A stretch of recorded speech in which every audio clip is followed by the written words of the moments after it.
Hello everyone, কেমন আছেন সবাই? আজকে আপনাদেরকে দেখাবো কর্ণফুলী নদী থেকে কর্ণফুলী ব্রিজ কেমন দেখায়। আমরা যারা চট্টগ্রামে থাকি তাদের জন্য কর্ণফুলী নদীতে নৌকা নিয়ে ঘোরা খুব প্রিয়।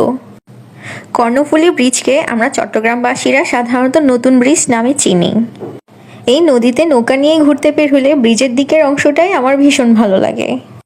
পুরো নদী ঘোরার সময় বোটে ইঞ্জিন ছেড়ে রাখলেও এদিকটাতে আসার পরে ইঞ্জিন অফ করে দেয়, যাতে ব্রিজটা খুব ভালো করে দেখতে পারি। চট্টগ্রামে যারা প্রথমবার বেড়াতে আসবেন তারা অবশ্যই কর্ণফুলী নদী ঘুরে যাবেন। পুরো নদী ঘোরার ভিডিও আমি কিছুদিন আগেই আপলোড করেছি, যারা দেখতে চেয়েছেন তারা আমার পেজ থেকে দেখে নিন। ব্রিজের এদিকটা একটু অন্ধকার দেখাচ্ছে কারণ সূর্যাস্তের টাইম হয়ে গিয়েছে।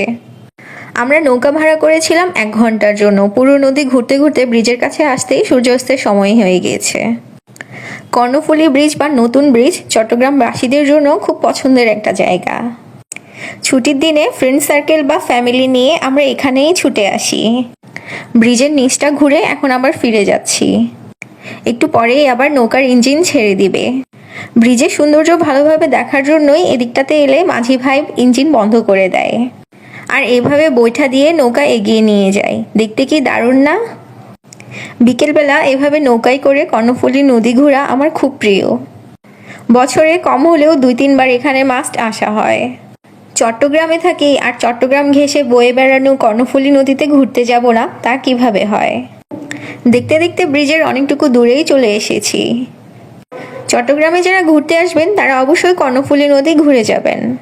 ধন্যবাদ সম্পূর্ণ ভিডিও দেখার জন্য।